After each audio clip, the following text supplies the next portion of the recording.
All right, hey class. As we look at defining leadership, I want to start today by talking about the Hawthorne effect. Most researchers will attest that leadership and management studies were formally ignited with the Hawthorne studies. So, about in the early 1920s, there was this series of studies done to try to improve worker productivity at the Western Electric Hawthorne Works plant in Cicero, Illinois. And so they brought in a team, and it was this very comprehensive study. They were doing several different series of studies and analyses. And the publishing of what happened in the Hawthorne studies didn't happen until 1939, 1940, so several years later. And we were in the middle of the Great Depression at that time, and so it didn't get a whole lot of attention then. But after a few years, it really picked up some steam. And so what they did is they came in and they did a study to see how workers could be more productive.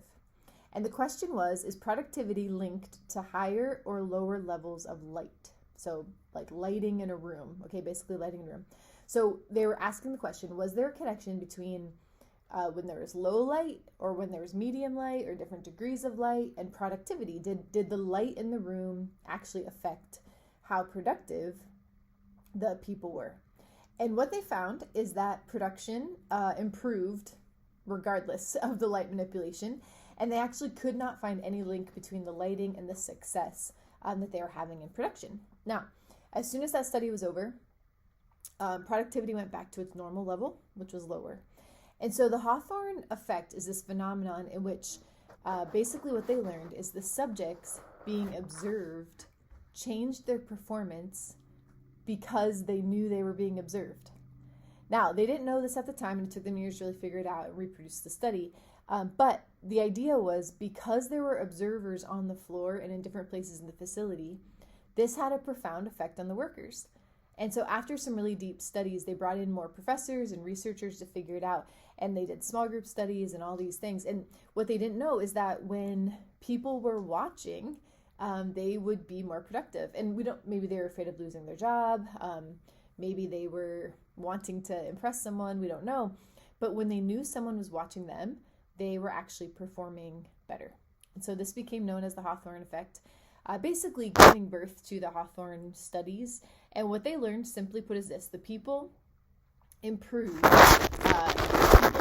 on what is being observed. So people improve on what is being observed. And I can't imagine a better statement when we are talking about leadership and leadership studies and developing other leaders. I can't imagine a better principle to reflect on than people improve on what's being observed. So the role of manager is what was kind of born out of these Hawthorne studies. Someone needed to be observing, and this sort of manager or supervisor was created. And it's interesting, if you actually break down the word supervisor or supervision, it means supervision. So it's like seeing what's really happening. They're supposed to have supervision, right? Seeing what's really happening. They're supposed to be able to see what's really going on, make the correct observations. And so for hundreds of years, we have been trying to figure out what makes a good manager and what makes a good leader, because that's what we realize it will make a good worker. That'll help workers do better. And so having a good manager is what makes a company succeed. So all managers, all great managers, all great people at leading, it starts with observation. And not just seeing, but like actually observing, enjoying all your senses and mental capacities, and just having that emotional intelligence so that you can actually see and interpret what's going on. So there are things we'll talk about in this course, but to acquire information and data, to make good judgments, to really see what's going on, this is the first step in interpretation. And so a lot of people, they kind of skip the observation step, they go right into the interpretation step, or maybe they see a little bit and they interpret a little bit. They use a little bit of information to solve problems, and sometimes it's not the real problems. But many leadership directions try to develop others, and they find themselves kind of in failure because they didn't take the time to observe. So observation is the starting point for good leadership, good management, and good development of others. You have to see and actually understand what's going on. So Peter Northouse, he talked about leadership, and he defines it as a process whereby an individual influences a group of individuals to accomplish a common goal. And that's about as simply as you can get to define leadership there. So in other words, leadership is about influence. It's your ability to influence your subordinates, your peers, even your boss, upward, downward, horizontally, just being able to exert influence into an organizational context, because without influence, it's impossible to be a leader. You're not a leader if you don't have influence. And so great leaders, they're just constantly thinking about how to leverage their influence for the betterment of projects or giving a group of people, even the betterment of a group of people. So great leaders, they rally people to a better future. Great leaders develop others to be great and help with better development and set people up for success. So whenever a person strives to make others see a better future, that's where you see leadership. Stephen Covey, he identifies 4 key principles that act like compasses, pointing us in the right direction, keeping us grounded as leaders. And those 4 principles are these things. Number 1, security. So there's security, guidance, wisdom, and power. Security, guidance, wisdom, and power. We're going to go through each of these. First, let's start with security. A leader's inner anchor. A leader's inner anchor. So the definition of this is a deep sense of self-worth, identity, and personal strength. And it matters because without internal security, leaders are easily swayed by fear or ego or the opinions of others. And listen, people have a lot of opinions, and so there's a lot. And the more you're in leadership, the longer you're in leadership, the more you're going to hear that. And so some of the questions that you can ask yourself, like to kind of process through and evaluate your inner security, is these questions. What gives me a sense of self-worth? Is my identity tied to my role or to who I am as a person? And how do I remain emotionally steady when things go wrong? So those are really important things for you to process through. Leaders with strong security lead from stability, not from insecurity. And that's really, really important to be a good leader. Second, guidance. This means a source from which we receive direction in life. Okay, so the key question here is, where do you go for guidance as a leader? It could be personal values and ethics. It could be faith. That's for many of us, spiritual convictions. It could be mentors and trusted advisors. It could be the organization that you're leading within their vision and their mission. Here's the thing, without a clear sense of guidance, leaders drift or they're pulled off course by the pressure, and they're unable to, to stay true. And so we really need to figure out our guidance. Where are we getting our direction? Third is wisdom, the art of discernment. The ability to apply knowledge with balance and judgment and discernment. So guidance, the last slide shows us where to go, but wisdom determines how to get there. Okay, it helps us shows us how to reach the goal. And so we need to filter the information and separate the essential from the trivial. We need to understand complex issues and consequences and make fair and balanced decisions. And so the question we really need to ask ourselves for this is, what filters do you use to make decisions, and how do you guard against rash judgment? As a leader, we just cannot have, we need to have wisdom. We can't just make rash judgments, because our actions affect lots of other people in a lot of scenarios. Here's the last one, power, the capacity to act.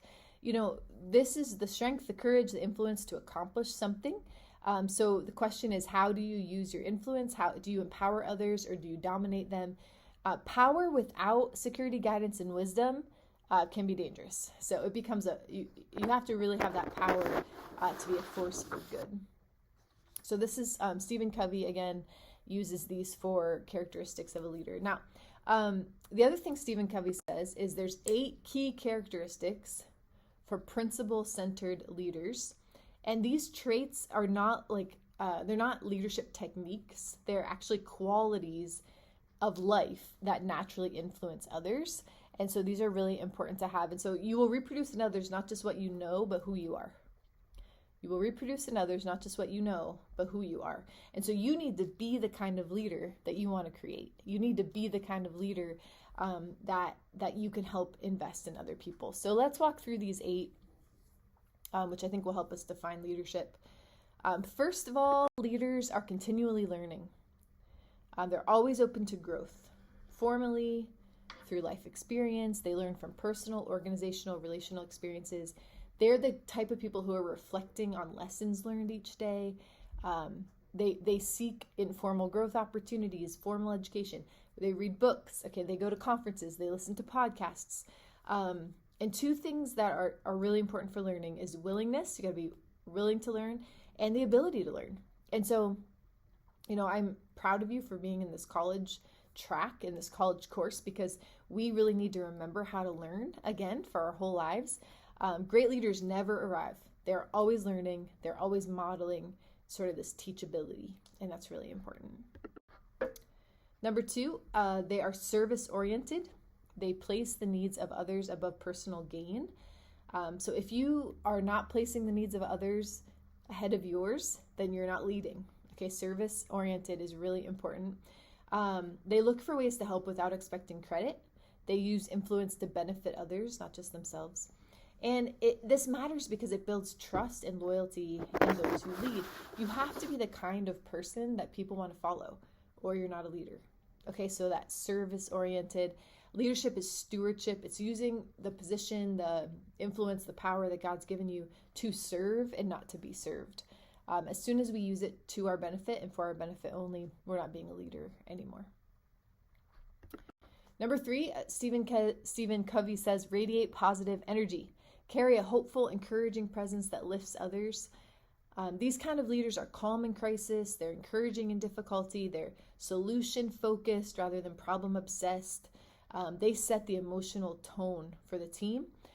And as you know, positivity is contagious, so you really need to use it to create a healthy environment. Not the kind of positivity that just closes our eyes and ignores everything around us that might need attention, but the kind of positivity that says, look, we're going to find an answer to this problem. We're committed to it. And once we find it, we're going to implement it, and it's all going to work out, and it's going to be okay, and things are going to be good. You need to talk about the people you're leading and the place that you're leading the way you want it to be true.